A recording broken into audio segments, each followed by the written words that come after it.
Crystal Palace beat Man City 1-0. First major trophy in their history since they were formed in 1905. I mean, good God.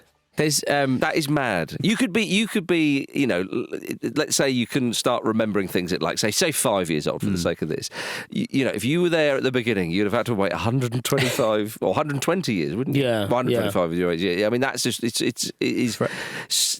it means so much. It's incredible. And friend of the show, Chris Tilley's dad is convinced that Crystal Palace is actually older than everyone thinks it is. Oh, there's rumours that it's the oldest club in the world. 1861. Apparently you can trace the origins back to, I think it's around that time. And so, but mainly because I've seen Crystal Palace a few times with Chris's dad and all of his dad's friends who are, you know, in the 70s and 80s and stuff, and they're.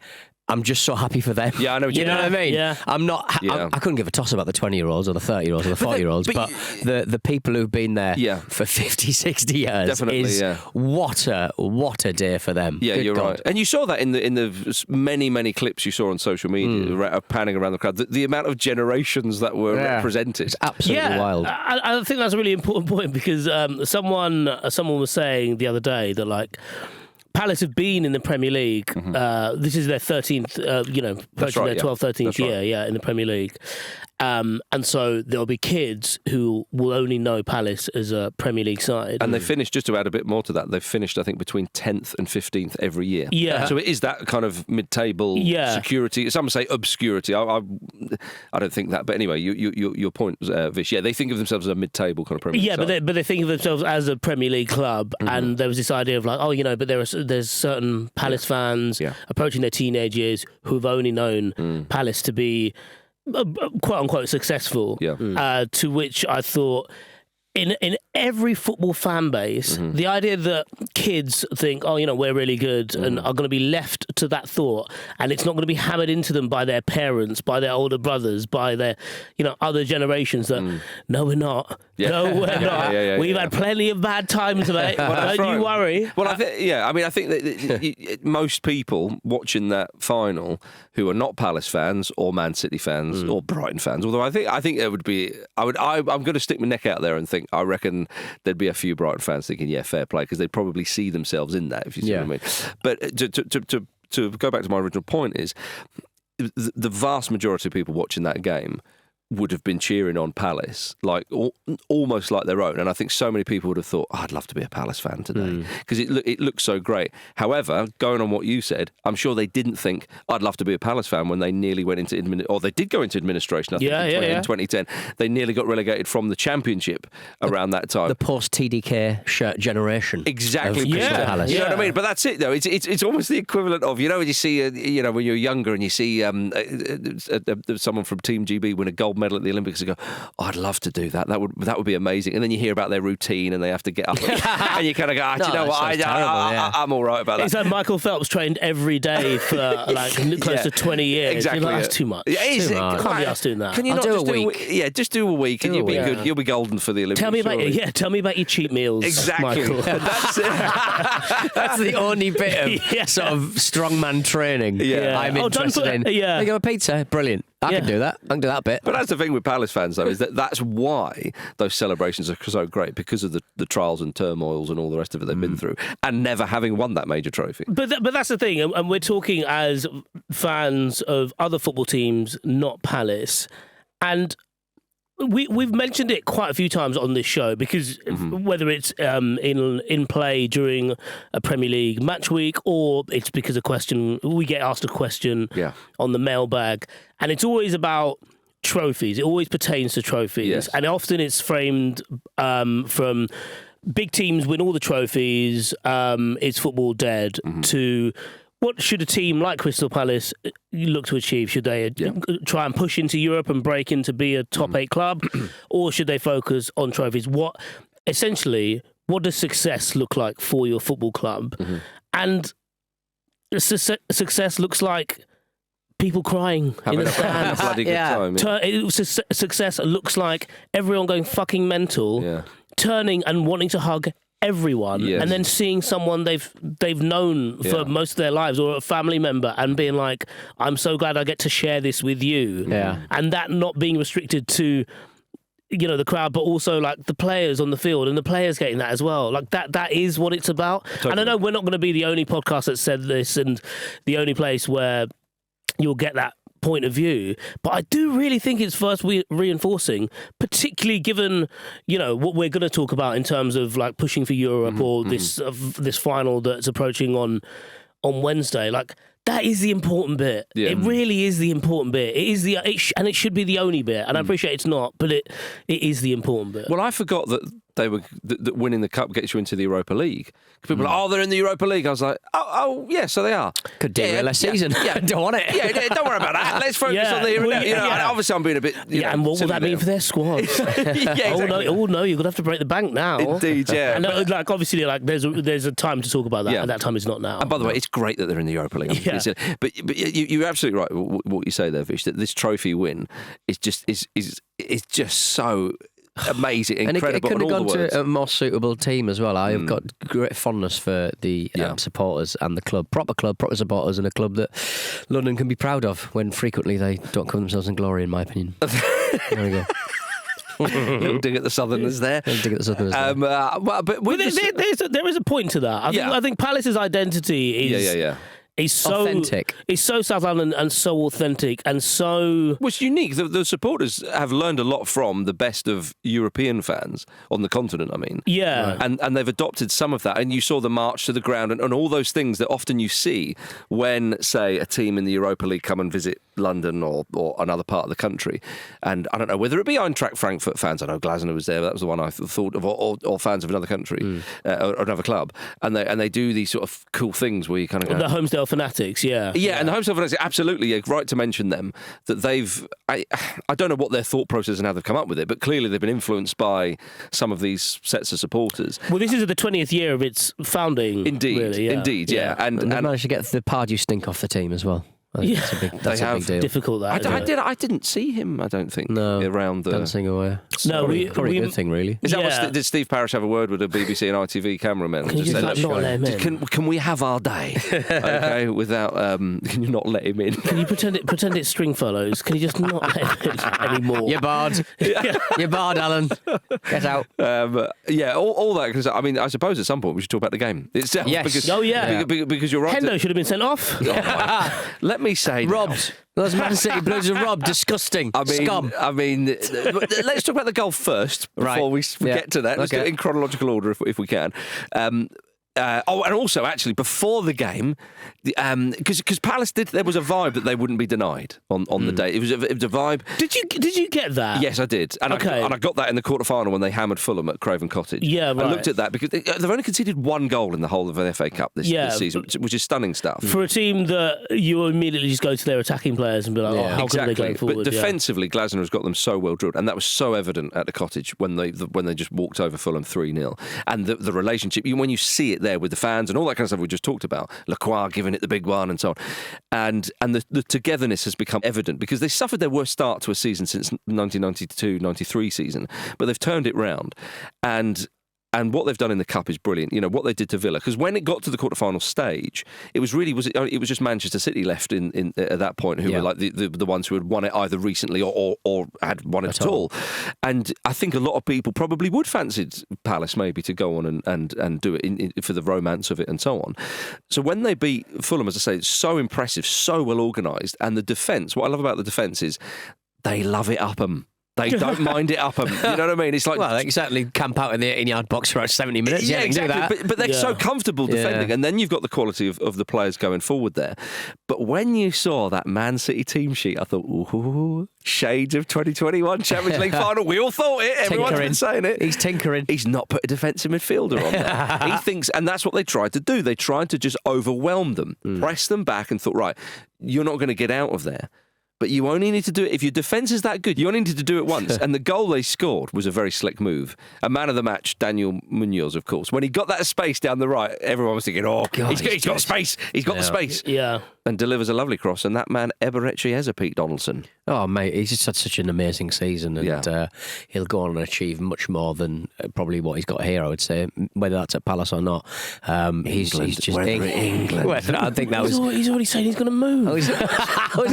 Bigger and better things. Well, I was steering towards England for a change. I was leaving you open to do the England chat, but he's had an incredible second half of the season, and you've got to be talking about him at this moment in time. Such a tidy finish. If you're choosing players on form. This was it was a succession of good decisions and moments taken perfectly, because there's the ball up to Lacroix's ball up to Mateta, who takes a touch and then peels off, but he staggers his peel off, but he doesn't go all the way, because I thought the ball to play immediately after he lays it off is the one around the corner, but he takes the defender into a sprint and then stops and then checks back and plays another check back, and that allows the time for Muñoz to catch up, because they were quite deep when that first ball goes forward. That's the plan. The plan is to get Muñoz in space. And then he plays like a stunned ball behind Mateta, who goes to the near post, and that's where Eze comes in at the end. And it was the only time they really had that kind of opening, and they had to nail it, and they did. Yeah, a bit like Chelsea in that Champions League final, when they exploit that gap that's in the midfield.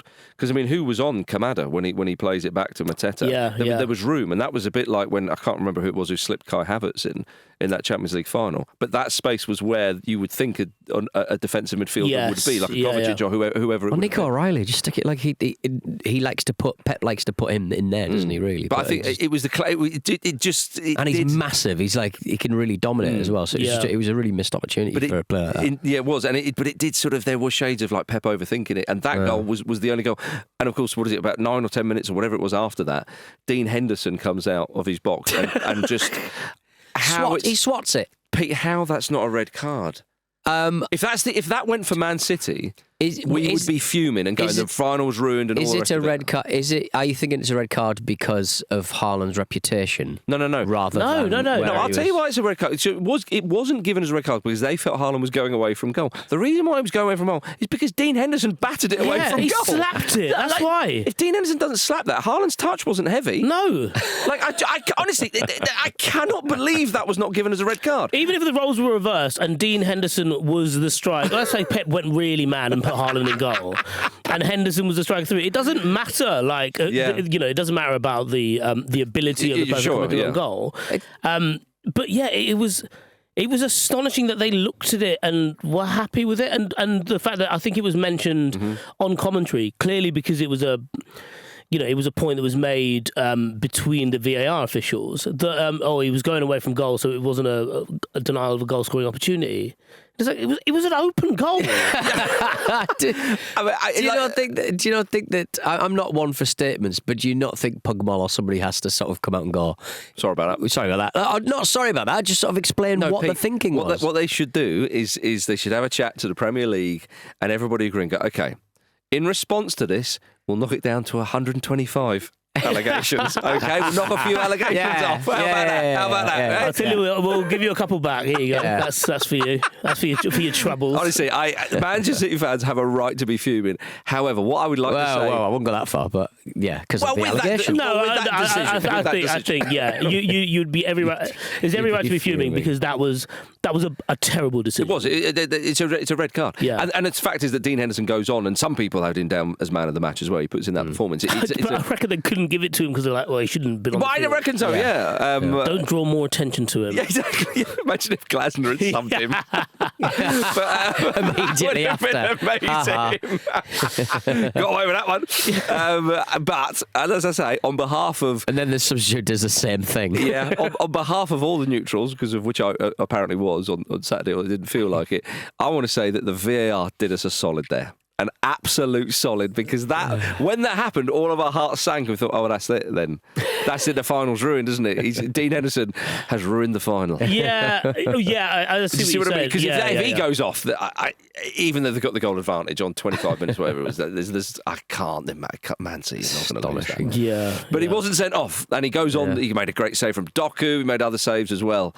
Palace are worthy winners. And indeed, and even when, they were, yes, of course, there was... the screen at Wembley Wembley misspelt the word winners and they added the actually cavalier approach of adding 3 N's to the word winners. So winners 2025. Well, they added 1 N. Sorry, winners does have 2 N's. Okay, in the banter era, in the banter era that we currently exist in, much to our detriment as a society. I like it.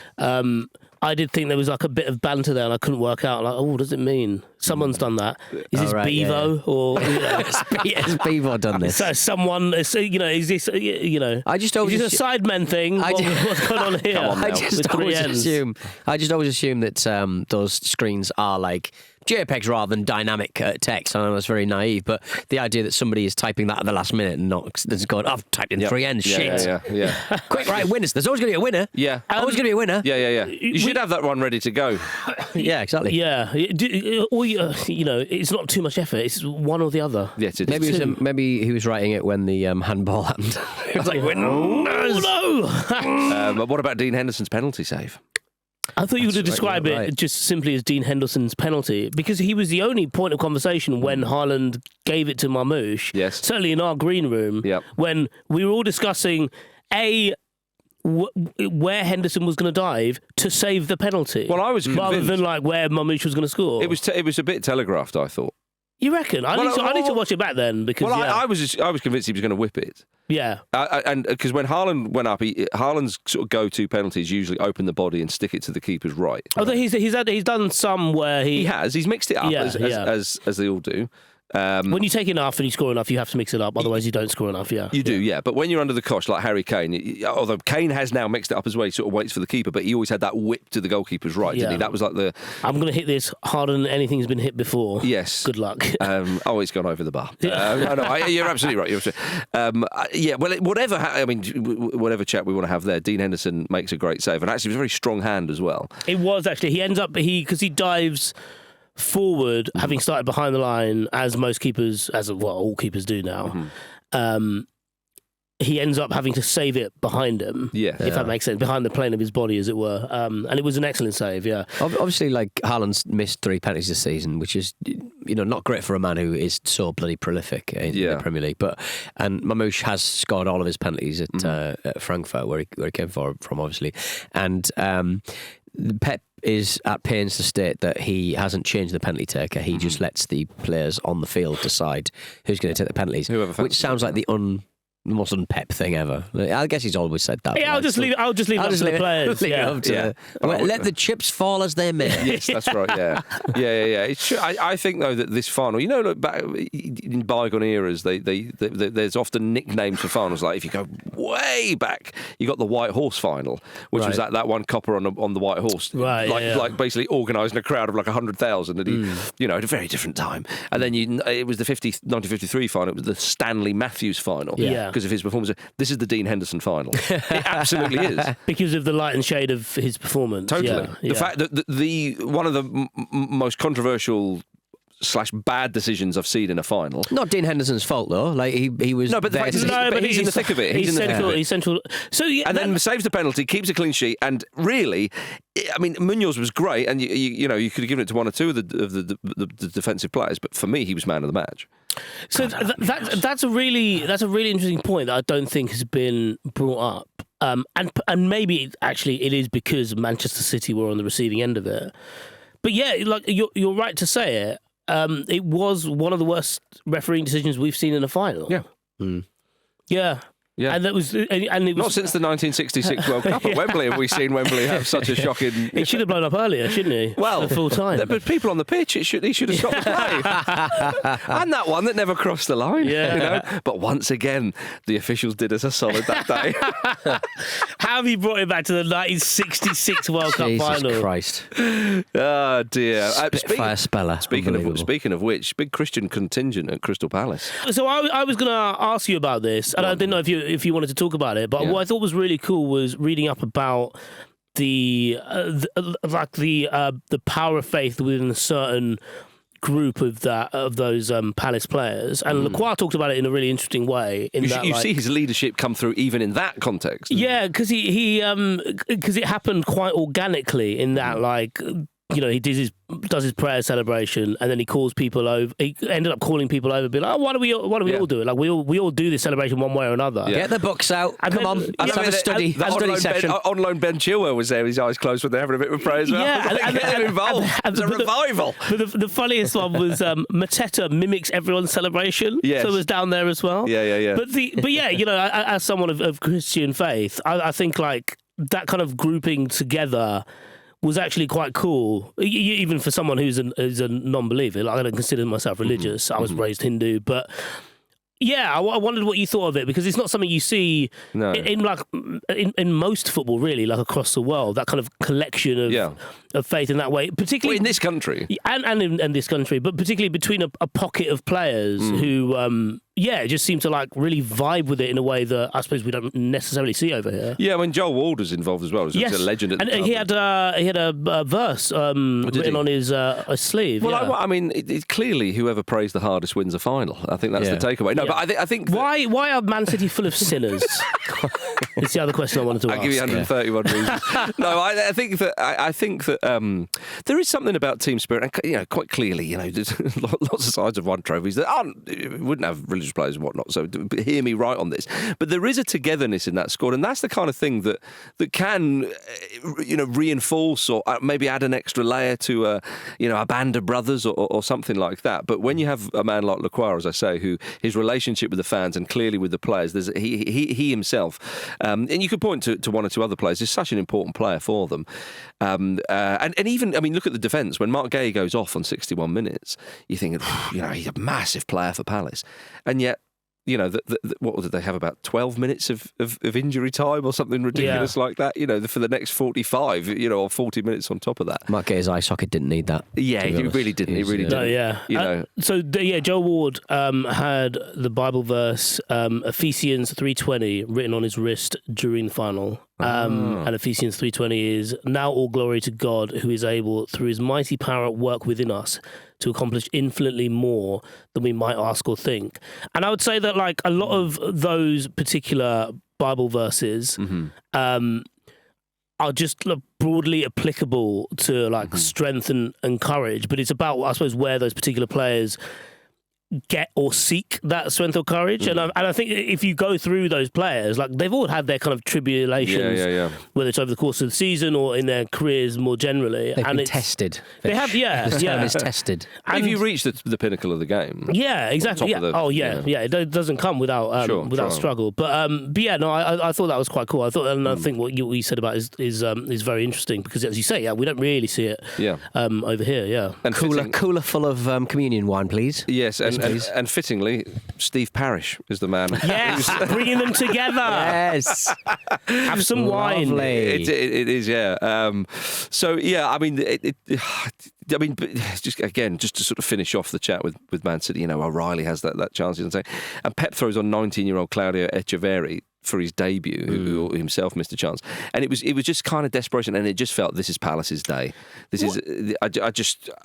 Even though Man City were getting little openings here and there, destiny and all that kind of stuff doesn't really exist. And as Jonathan Wilson says, none of that, it doesn't exist until it does. Yeah. And it doesn't, the inevitability, the kind of, the name on the trophy, all that kind of stuff, it just suddenly goes, the psychological impact of, it's our day today, isn't it? It's going to be our day. And the encouragement you get, because that's why a goal or a decision against you can be so demoralising. And when Man City, they're having the chances, they're having this, and they're going, well, what have we got to do here? And and then the final whistle goes, and the scenes of celebration it's just fabulous. It really is. Like, I know it's a very different kind of context, but when Newcastle win the League Cup, you have to be, like, I get the ownership of the club, and we talked about, absolutely, it's not the same as Palace. But it's looking to the older generation to see what it means. Look at those fans, exactly. Yeah. Look, we saw you, Peter, and all the rest of it, and it was great to have a different winner there. And I think done a hell of a lot for the cups. Those two wins. Exactly, yeah. And for Palace to do it as well, for quite a different name, the first time they've been on that trophy is stunning stuff. We have this hierarchy in English football about, like, broadly, it's FA Cup over League Cup, and it's tiered, often because I think maybe because of, like, when in the season you win it, but also like history as well. The history of the obviously. competition. It's the oldest cup competition in the world, yeah. And it's because of the two winners of the cup competitions this season, it's actually quite hard to split the two. Yeah, in terms of celebration. Yeah, and what it means to them. It's like, actually, who are we to say how important that should be for you? That, maybe Newcastle shouldn't celebrate the League Cup as much because it's not actually as big a trophy as the FA Cup and stuff like this. I'll be out on. I want a parade if England win the Nations League. You can have it. Yeah. You can have your little parade. Have I missed the point? You've inadvertently kiboshed the point I made. But in an England shirt, though, which he so frequently does. I'd like to retract what I just said. Imagine if you went out celebrating Nations League. Of course I would. In that borrowed, get the top bath. Is it Wigan's coach that does a lot of Wigan's coach that does a lot, like literal coach that does a lot of side hustles. It does a lot of they've got a battle bus of them. Yeah, it just gets borrowed by different football teams and stuff to do things. Everybody is welcome on the Spell a battle bus. Yeah, one man dancing around in the fountain at Trafalgar Square. Yes, we've done it. From promotion to winning it. What a fairy tale. What a story. But that's the romance of the Nations League. But the romance of the FA Cup and the magic of the FA Cup. 66 World Cup final. Yeah. Nations League. Haven't even won it. Yeah. As a drive England to glory. Wearing a T-shirt with the White Cliffs of Dover on. Talking about safe countries. Get out. Get out, Marcus. I never went there. That's naughty. Yeah. The real magic of the FA Cup was quite simply sprinkled in front of the VAR's eyes, and it couldn't see it. That is true magic. That's the true magic dust. It was the little. I was going to say tiny magician out of Peter Pan. Tinkerbell. The tiny magician out of Peter Pan. Tinkerbell. Tinkerbell just flew in front of the camera for a second. Sleight of hand. Tinkerbell's all about sleight of hand. The tiny magician in the skimpy clothes. Tinkerbell's turned up with a pack of cards again. Yeah. Oh, dear. Man City, of course, have failed to win a trophy in a season for the first time since Pep Guardiola's first season in 2016-17. We are here for it. Get him out of the club. Get him out. Get that muck out of my veins. All of which means something terrible is coming next season. Yeah. Total domination. It's over. It's over. Coming up after this, Everton's men's team say farewell to Goodison Park. Zamina, waka, 12 again, who gives a fuck? We're won the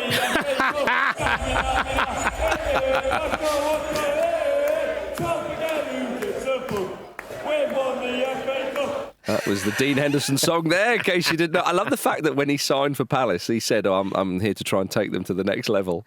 You've got to say it. Yeah. He has done that. Also, we should have just played that clip when we were talking about, but what does it mean for Palace as a club?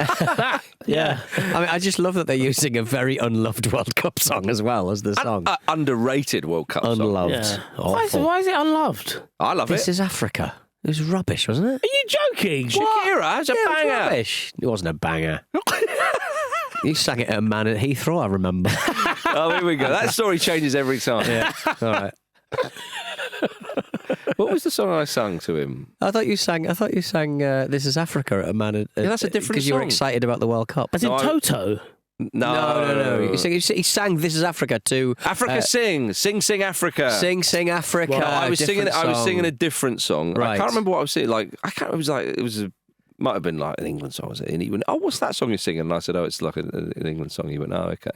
And then he said, what else? What else you got? And I said, as we were just going a baggage handler at Heathrow. Just like, has no interest in talking to Marcus, but he's sung in his face. He was the one who approached me. You were excited about the World Cup, and that's fine. He said to me, what are you singing now? Right. You know, and I said, I've got loads of songs. Which one do you want? And he said, can you sing a song for me, please? Anyway, thanks to friend of the Ramble, Philip, for sending us that clip. You can become a friend of the Ramble too by heading over to patreon.com/footballramble. I suggest you do it now. Do it. Right then, Everton's men's side played their final game at Goodison Park, beating Southampton 2-0. A great day to use up that Southampton voucher. They've played at the stadiums for, 133 years. Blimey, Iliman Jai scored the last goals at Goodison Park. Whereas, of course, who could forget that Horace Pike scored the first goal at the ground, playing for Nottingham Forest in 1892. That's a good. You don't get names like that anymore, do you? You don't. And Horace Pike. I don't think they the probably. surname as well. Yeah. But I understand the first name. How have the surnames changed? Mr. and Mrs. Pike, son Horace. Horace. It's not even Horace's. Yeah. I mean, Horace goes skiing, and all of the Spectrum video games in the 80s killed the name Horace for a long time. What a shame. Oh, okay. I didn't know that. Needs to come back. Yeah. Harry's back. Here Why he not is. have a Horace? Harry Pike. Sunny Pike. Sunny Pike, yeah. There you are. Poor bloke. But back to Goodison Park. So yeah, it was a lovely afternoon in the sunshine for Everton. You can't deny those scenes. As we used to say, it's limbs now, don't you? Well, it wasn't limbs. It was scenes at Do you have Goodison Park. limbs It at was the last game of your... scenes at Goodison Park, limbs at Wembley. Yeah. That's what it was. The idea of having limbs is purely instantaneous and full of emotion. The idea of having limbs for 8 hours of a day. That's one of those Is that Neville Southall in a floral shirt? Hey! Yeah, it's one of those. I've done my rotator cuff. On the packet, it should. If limbs are seen continue for 8 hours, please see a medical professional. Please see a physician. But you're dressed a bit like Big Nev today. I am, yeah. Well, I didn't realise. I hadn't actually seen the Big Nev picture, but it was not only a Hawaiian shirt. And to be fair, to give you your credit, you did give me this shirt that you bought. Oh, that's the one I got in the treasure. yeah. And you he was wearing like a sort of vest as well over the top of it. A waistcoat. A waistcoat. Yeah, it was like Rabsy Nisbet vest. It was a waistcoat he was wearing. Yeah, but Americans call them vests. I was trying to be international for the American listeners. Why? Oh, yeah. Why? They're disgracing themselves. Look what's going on over there. Yeah, that's true. All right, fine. But yeah, he looks astonishingly good. I think he was ill for a little while earlier this year, but was he? He's still kicking it on Twitter as well. I've not looked like Neville Southall's social media work rather, was such a big thing about 5 years ago, and nobody talks about it. But he's still got his 150,000 following on Twitter. So yeah, maybe he'll have a few more thanks to that. Exactly. Well, obviously Everton beat Southampton 2, as we say. But after the game, former players would say Big Nev Southall was there. Nice to see Andy Gray. Yes, he flew in. Did you see Peter Reid got hold of the mic at one point and told the crowd he was wearing sunglasses because he'd been on the lash the night before? He loves it. He loves it, doesn't he? Anything for a laugh, that man, and that's why I love him. And anything for a lash. Yeah, well, one often leads to the other. He is a great man, to be fair. But that's He's just a great man. He is. No, I know. Genuinely, yeah. There's a hard heart that would not see Peter Reid and go good. Yeah. Peter Reid's he's been a huge figure in English football over the years. Yeah. It's the way it was framed as well. Like people complaining that Peter Reid was drunk live on TNT. Yeah. It's not the coronation. I know, yeah. He's on TNT. Because it's sports broadcasting. Because it's sports broadcasting, we have this lofty idea about fucking hell. TNT won't pay the bills next year, and it'll be given to some other broadcaster. So Sodom. But this when it's a lot of games happen in the evening and finish way past 9 o'clock, and someone in the post match in a football game says, "Oh yeah, they were a bit shit. Oh, I'm so sorry about the language." It's 10:30. Yeah. We've all played football. We've all watched it. We are the least offended audience here. What are you apologising for, you idiots? We had breasts on page 3 of the fucking newspaper 5 years ago. Yeah. Don't make me laugh. These fucking pearl clutching twats. Yeah. Well, also, I'm gonna take umbrage. Good riddance, Goodison. Gonna take umbrage with Peter Reid for saying he's had one too many shandies. Oh. There's no lemonade in there, Peter. Are you kidding? He's not kidding anyone. There were messages from the likes of Mikel Arteta, Thomas Tuchel, Carlo Ancelotti, a few of theirs. Yeah. He was the manager there once upon a time. Yeah, it was. I covered Ancelotti's Everton at various points, and they threatened to be unreal. Yeah. So Alan Rodriguez for the first 8 games or whatever of the season. Yeah. Yeah. Well, they had Rodriguez, Alan, and Decore, and you're like, that doesn't feel like it would work, but Carlo's there, so it might. Yeah. But this felt like the kind of, because of the way the season has gone for Everton, particularly after how it threatened to go at the start of the season. Yes. The fact that Moyes has come in and there's just generally a better vibe around the place. I mean, they finished with 45 points. At one point, you didn't think they would get that much. Well, I mean, and with the game to play as well. Yes, I appreciate it is against Newcastle's, and they're not going to be favourites for that. But there is a sense that given all the things that could have happened to Everton over the last 20, 30 years. Yeah. This farewell of Goodison Park came at the right, or rather the environment and the setting around the club at this juncture when they're saying goodbye to Goodison Park is ideal, because there's almost a sense of, you know, even someone like Carlo, there'll be some Everton fans who will reflect on that period in quite unflattering terms for the club and for the people involved, but you can almost forgive it because of like this farewell. It's like, all right, everything's fine now. Not fine, but like there's almost a Christmas element for it. Like, this isn't a time for like, you know, holding on to grudges and whatever. Let's just have a lovely send off here. Yeah, I think I do agree with that, and I think that, you know, this move has been in the post for 30 years or something ridiculous. It's wild, isn't it? It's been going to happen. It's been going to happen, and finally it is. And I think that.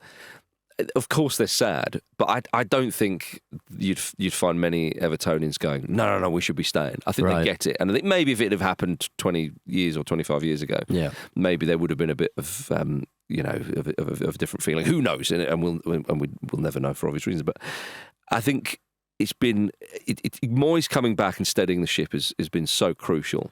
A guy that they knew, because it was been so rubbish. You know, Dyche played his part with the points deductions. I understand that. But you just didn't want a season where you kind of just drift, and because of the amount of games you've drawn, you stay up. You know, I understand the three teams, of course, they've been poor, but actually, even if they hadn't been poor, Everton, the thought of relegation had been long gone, and I think it would have done, even if the Ipswich and Leicester and co would have done a bit better.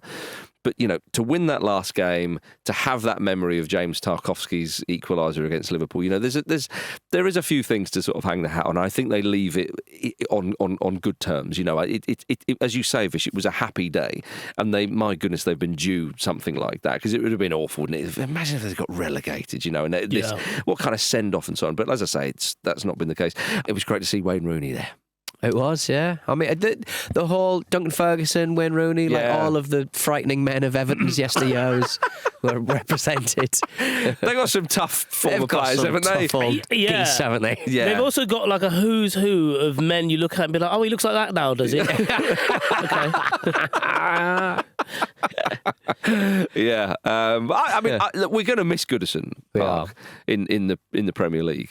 But I'm really looking forward to seeing them at the new ground. It should be quite the place. Yeah, like everyone of our era, or I suppose of our generation, has a memory of Goodison Park. You don't need to be an Everton fan to identify with it in some way. But it's a marker for, you know, I suppose your fandom of whatever club you support. So it's sad to see it go, but it feels like it's the right time. Yeah. Especially as you said, that they've been trying to move out unsuccessfully for so long. Yeah.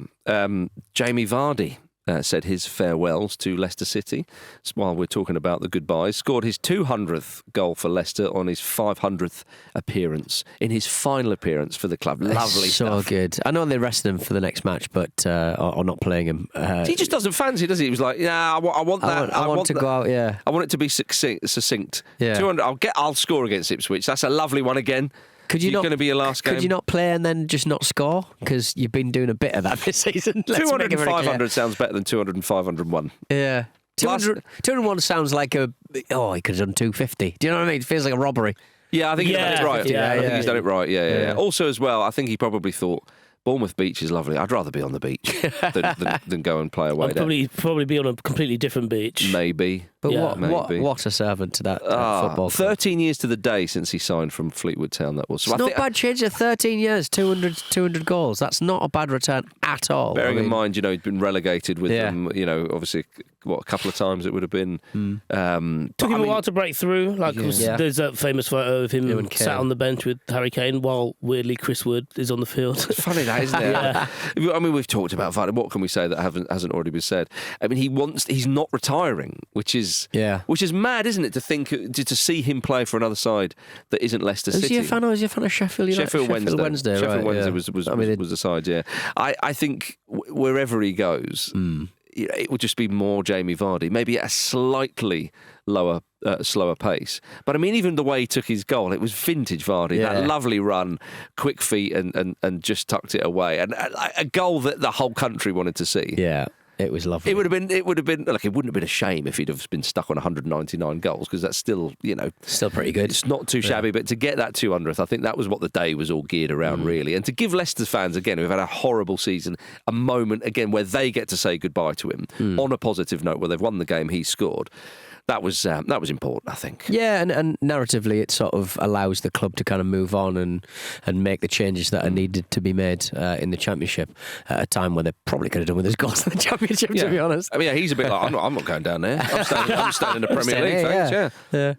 Speaking of goodbyes, gentlemen, did you see that footage emerged of Trent Alexander-Arnold's leaving party, which he held at the training ground, and it had a Summer of 66 theme, because that's his number. Lovely. You would have been right in there. Something big happened that year as well. Eric Cantona was born. There was a band, flamethrowers, and people on stilts. Flamethrowers? How about that? Yeah. Was fire invented in 66? Maybe. I was trying to look at what happened in 1966, but I couldn't find. There wasn't a lot of stuff. Yeah. India had their first female prime minister.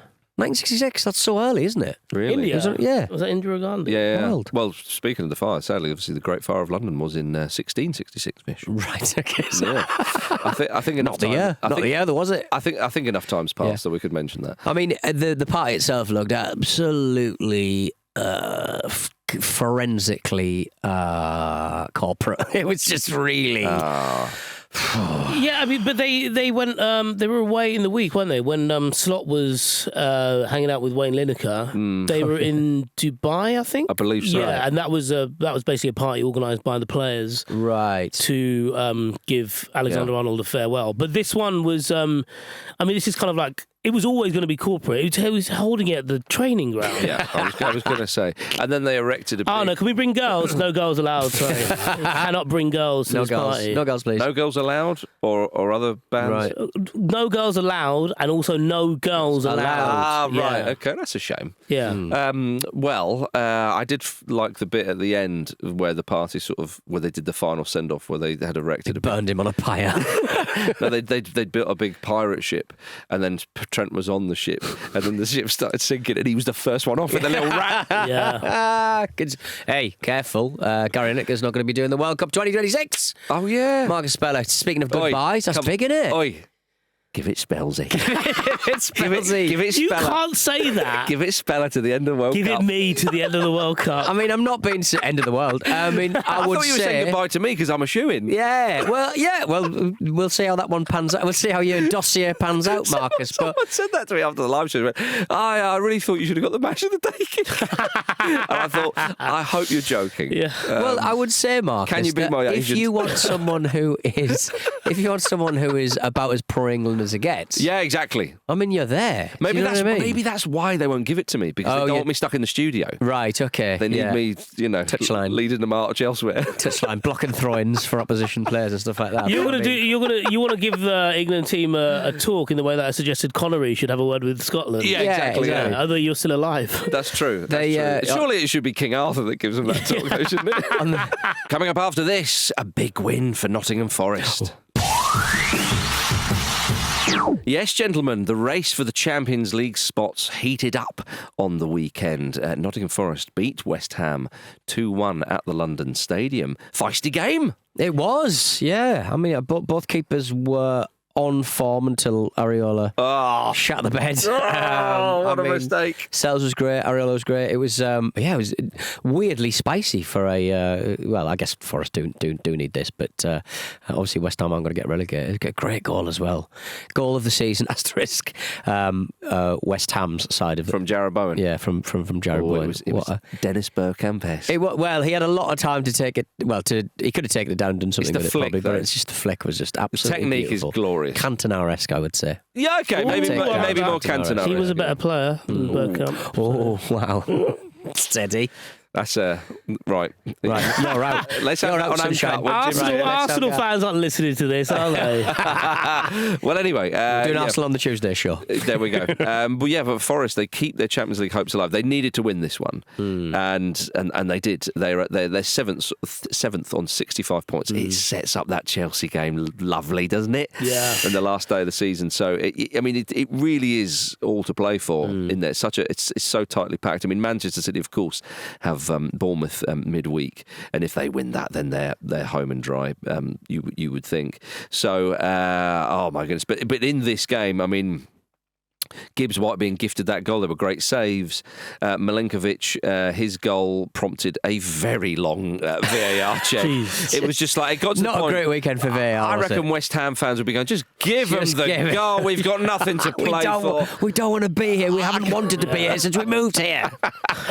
Let us get out. Let me climb into one of those bubbles and float away, please. Well, apparently the automated offside system wasn't working. Right. When there's a cluster of bodies, I can't remember. And we forget, and then everyone else forgets how to do offside. Yeah, exactly. Let's just go with. Do you think it's offside? No, right, fine. Let's give it a goal then. That's the old. Let's use a pen and paper. The internet's down. Come on.